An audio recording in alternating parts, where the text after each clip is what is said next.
Hello guys, welcome to my new blog. तो आज 11 बजे रात तक, मतलब 11 बज चुके हैं। मेरी मम्मी जो है वो दूल्हे के लिए माला बना रही हैं। और ये दूल्हा कौन है? मेरी मौसी के होने वाले हस्बैंड हैं। तो मम्मी उन्हीं के लिए ये मटेरियल वाला माला बना रही हैं दुनिया भर का। इसमें क्या क्या डाला गया मैं आपको दिखाती हूँ अच्छे से। इसमें ये घड़ी का गोला, छुआड़ा, टॉफ़ी और 10 रुपए का नोट, ये सारे लाइन बाय लाइन ऐसे गूँथे जाएंगे, तब बन के ये माला तैयार होगा और फिर दूल्हे को पहनाया जाएगा। ये बनाने के लिए मेरी मम्मी बहुत कड़ी मेहनत कर रही हैं। इन्होंने छुहाड़े को भिगो दिया है क्योंकि सूखा हुआ छुहाड़ा अच्छे से छिदाता नहीं है। और ये टॉफ़ी इतनी कम इसलिए हो गई है क्योंकि बाकी टॉफ़ी हम लोग मिलके खा गए हैं। यह है छुहाड़ा और इसको मम्मी खड़े में ऐसे गूँ रही हैं। हम ये टॉफ़ी मम्मी से मांग रहे थे खाने के लिए, लेकिन मम्मी मना कर दी है।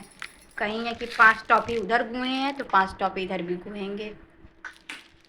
बेचारी बच्ची का मन उदास हो गया। पहले के टाइम पे लोग खाजा और बतासा देते थे, लेकिन इस टाइम हम लोग बिस्किट दे रहे हैं क्योंकि ये नया ट्रेंड है। अगले दिन सुबह होते ही मेरे यहाँ इतने सारे मेहमान आ जाते हैं जो शादी में जाने के लिए तैयार हो रहे हैं। तो मैं भी अपनी छोटी वाली बहनी का जल्दी जल्दी मेकअप कर रही हूँ। बहनी के फेस पे सबसे पहले लगाया बेस और इसको अच्छे से मिक्स किया। ये है मेरी मझली मौसी जो भूत बन के बैठी हुई है, और भूत बनने में उनका साथ मेरी छोटी वाली मौसी भी दे रही है। इसके बाद मेकअप करने की बारी आई मेरी दूसरी वाली बहनी की, तो उसका भी मैं मेकअप करने लगती हूँ। मेकअप फाइनल करने के बाद अब मैं लगाती हूँ इन सबको लिपस्टिक। ये सब मेकअप इतने शौक से कराते हैं। जब मैं इनकी एज में थी तो मुझे तो पता ही नहीं था कि मेकअप भी किया जाता है। इन सारे बच्चों का बाल बांधने का काम मेरा छोटा वाला भाई कर रहा है, इसको बहुत अच्छे से आता है। श्रेया अपने नाखून पे नेल पेंट लगा ली है और पूरे कपड़े में लगा देती है। सबको तैयार होते होते लगभग 9 बज जाते हैं। तो फाइनली मैं भी हो गई हूँ तैयार और हम लोग ऑटो में बैठ के निकल जाते हैं मैरिज हाउस के लिए। शादी में जाते टाइम रास्ते में हमने देखा कि हम लोग जहाँ शादी में जा रहे हैं वहीं की ये बारात है। अच्छा हुआ हम लोग पहले पहुंच गए थे। ये आगे जो चल रही है ये है मेरी मम्मी, और पीछे से मेरी दीदी और मेरे मौसा जी आ रहे हैं। बाहर पंडित जी बैठे हुए हैं तिलक चढ़ाने के लिए। और मैरिज हाउस का सबसे बेस्ट पार्ट मुझे यही लगता है। अंदर एंट्री करते टाइम मुझे दिखता है ये मिरर, जहाँ पे मैं थोड़ा सा वीडियो शूट कर लेती हूँ। ये पिंक वाली मेरी बड़ी मौसी, रेडियम साड़ी वाली छोटी मौसी और मरून साड़ी वाली बीच वाली मौसी है। शादी में पहुंचने के बाद मेरे पूरे रिश्तेदार वाले जल्दी जल्दी नाश्ते पे टूट पड़ते हैं कि कहीं नाश्ता खत्म ना हो जाए, और मैं भी यही सोच के जल्दी जल्दी नाश्ता करने लगती हूँ। मेरे मौसा जी अपने बच्चों का बहुत ज्यादा ध्यान रखते हैं और वो अपने दोनों बच्चों को फुल्के खिला रहे हैं। और इन बहनी को किसी की जरूरत नहीं है, ये तो अकेले अकेले खाए जा रही है।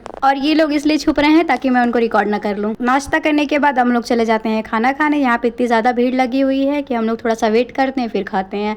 लेकिन मेरी बीच वाली मौसी तुरंत खाना लेके खाने लगती हैं क्योंकि उनको अभी भी यही लग रहा था कहीं खाना ना खत्म हो जाए। मैं, मेरी छोटी वाली मौसी, मेरे छोटे वाले मौसा, हम लोग बैठ जाते हैं खाना खाने के लिए। खाना बहुत ही टेस्टी बना हुआ था और लास्ट में कम तो बिल्कुल नहीं पड़ा। मेरे बाद मेरी दीदी भी जल्दी जल्दी खाना खाने लगती हैं। शादी कहीं पे भी हो, लोग इतना ज्यादा खाना बर्बाद करते हैं और लास्ट में कहते हैं कि खाना कम पड़ गया। ये नहीं कहते हैं कि सारा खाना हम ही बर्बाद किए हैं। जैसे ही खाना खा के हम लोग अंदर पहुंचते हैं, देखते हैं अब ब्राइडल की एंट्री हो रही है। तो इनकी एंट्री बहुत ही अच्छी हुई थी और दुल्हन भी बहुत सुंदर लग रही थी। चुंदरी को चारों तरफ से पकड़े मेरे मामा लोग हैं और बीच में है मेरी मौसी और मामी लोग। मैं और मेरी मौसी की लड़की हम लोग कूलर का मजा ले रहे हैं। ये अब स्टेज पे गिफ्ट देने जा रही हैं। इनको हर चीज परफेक्ट चाहिए होता है, इसलिए दुल्हन का दुपट्टा रैपिंग करने लगती है। वरमाला होने के बाद अब हम लोग आ जाते हैं आइसक्रीम खाने, जहाँ पे इतनी ज्यादा भीड़ लगी हुई है और मेरे मामा मेरे लिए लाइन में खड़े हैं। फाइनली उनको एक कप आइसक्रीम मिल जाता है और मैं अब खाने लगती हूँ। एक बार आइसक्रीम खाने के बाद मैं दोबारा जाती हूँ और वहाँ पे वो आइसक्रीम देने से मना कर रहे थे क्योंकि उनके पास कटोरी नहीं थी। तो एक अंकल जी जो हैं वो ग्लास लेके आते हैं और चम्मच लेके आते हैं। इसके बाद हम लोग को आइसक्रीम मिलता है और हम लोग मजे से खाते हैं। मेरी बड़ी वाली मौसी के घर पास ही में था, इसलिए वो चली जाती हैं घर। खाना वाना खाने के बाद ये दोनों बहनी लोग अब सोने लगती हैं और बेचारी बहनी मेरी परेशान है उसको गोदी में सुला के। सब कार्यक्रम होने के बाद हम लोग बैठ जाते हैं पंचायत करने के लिए। गाइस, हम लोग यहाँ बैठे हुए हैं और हम लोग को ऑटो नहीं मिल रहा है, तो बताइए हम लोग घर कैसे जाए। और ये लोग भी इसी के लिए वेट कर रहे हैं। नहीं, हम नहीं वेट कर रहे हैं। भाई भी है लेकिन मुंह छिपा रहे हैं, कैमरे के सामने आने से शर्मा रहे हैं। अच्छा लग रहा है, और ले आओ। ए आनंद, कैसे घर जाएंगे जी हम लोग?